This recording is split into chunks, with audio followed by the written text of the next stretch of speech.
Jésus a été conduit au Golgotha.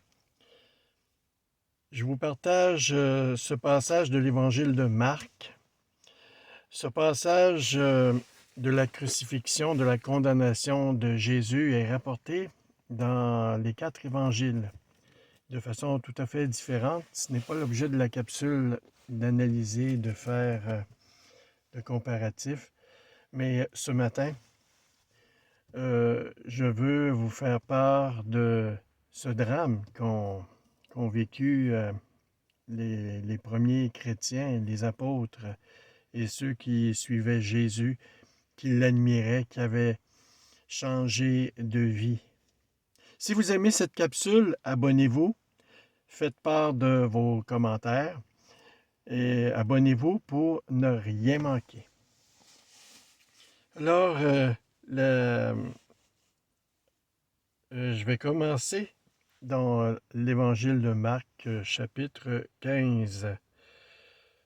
Ils conduisirent Jésus au lieu nommé Golgotha, et ce qui signifie le lieu du crâne. Ils lui donnèrent à boire du vin mêlé de myrrhe, mais il ne le prit pas. Ils le crucifièrent et se partagèrent ses vêtements en tirant au sort pour savoir ce que chacun aurait. C'était la 3e heure. Quand ils le crucifièrent, l'inscription indiquant le sujet de sa condamnation portait ces mots: « Le roi des Juifs ». Ils crucifièrent avec lui 2 brigands, l'un à sa droite et l'autre à sa gauche. Ainsi fut accompli ce que dit l'Écriture: « Il a été mis au nombre des malfaiteurs ». Et c'est une prophétie d'Isaïe, entre autres. Les passants les juriaient et secouaient la tête en disant: « Et toi qui as détruit le temple et qui le rebâtis en 3 jours », faisant allusion ici à une parole que Jésus avait dit.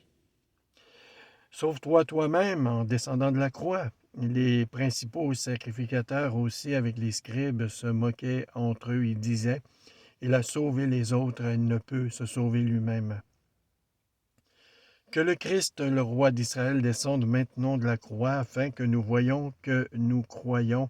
Ceux qui étaient crucifiés avec lui l'insultaient. Beaucoup d'incompréhension et beaucoup de mal, beaucoup de choses méchantes ont été dites. Jésus s'est laissé faire. Évidemment, au moment de ces faits, les personnes étaient bien loin de réaliser la véritable mission de Jésus. Ils vont le réaliser beaucoup plus tard.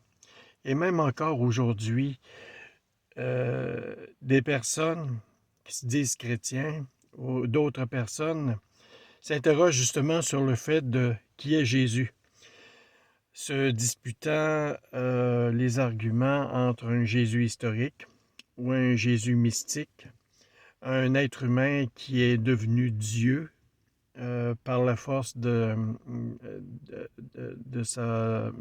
son mental, ou véritablement le Fils de Dieu. Si nous le reconnaissons Fils de Dieu, c'est en toute humilité que lui se reconnaît Fils de Dieu. Et Dieu, dans son immense bonté, a laissé son Fils, nous a donné son Fils en pâture, en rémission de nos péchés, en rémission de tous les péchés d'Israël, les péchés passés, les péchés présents et les péchés futurs. L'être humain n'est pas un être spirituel a priori. C'est pour cela que Dieu s'est fait homme, s'est fait proche de nous pour nous amener plus loin, pour nous amener dans son royaume. Nous sommes sa création, nous sommes sa créature. Dans les lectures qui seront faites en fin de semaine, Bon, je partagerai une capsule ce soir ou demain pour partager ces lectures.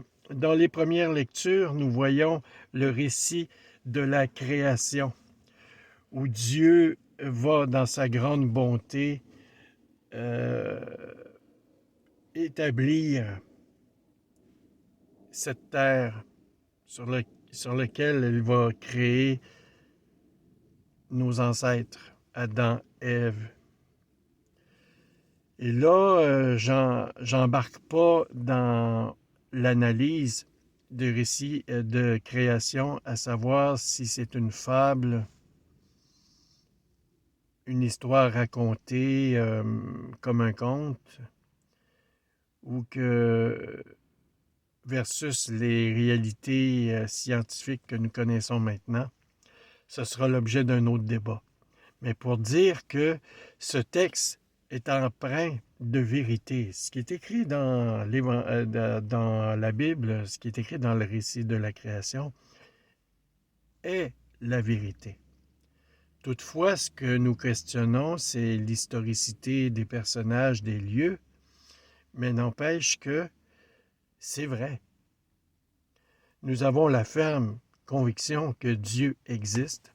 Nous avons la ferme conviction qu'il veut nous conduire sur de meilleurs pâturages, sur une meilleure terre, qu'il nous tire de la mort grâce à Jésus-Christ, qui est mort torturé sur la croix et que aucune partie de son corps n'a été épargnée.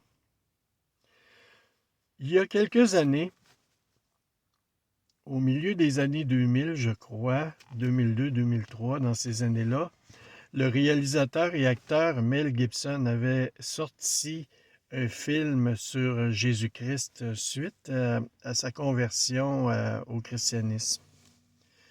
On trouvait de ce film-là sur Jésus qu'il était trop sanglant, qu'on en avait mis du sang et qu'on avait fait souffrir le personnage de Jésus-Christ dans le film beaucoup trop, qu'on en avait trop mis. Et les commentaires étaient beaucoup là-dessus, axés là-dessus. Alors que le réalisateur voulait faire prendre conscience de l'immense bonté de Dieu et comment Jésus était méprisé et mal aimé. Même encore aujourd'hui, prenons conscience que ce geste salvifique, ce geste pour nous sauver, nous amène beaucoup de bénédictions dans nos vies. Beaucoup de bénédictions dans nos vies. Au moment de ces faits, les personnes croient que c'est fini, que le ministère de Jésus, qui aura duré 3 ans, c'est fini. Il n'y a plus rien qui va se passer après. On espérait tant en ce Messie qui allait tout changer. Mais pourtant, dans quelques jours, beaucoup auront de belles surprises. Alors, nous allons suivre la progression au niveau de notre pensée, au niveau de notre prière, au niveau de notre vie de foi. Passez une bonne journée.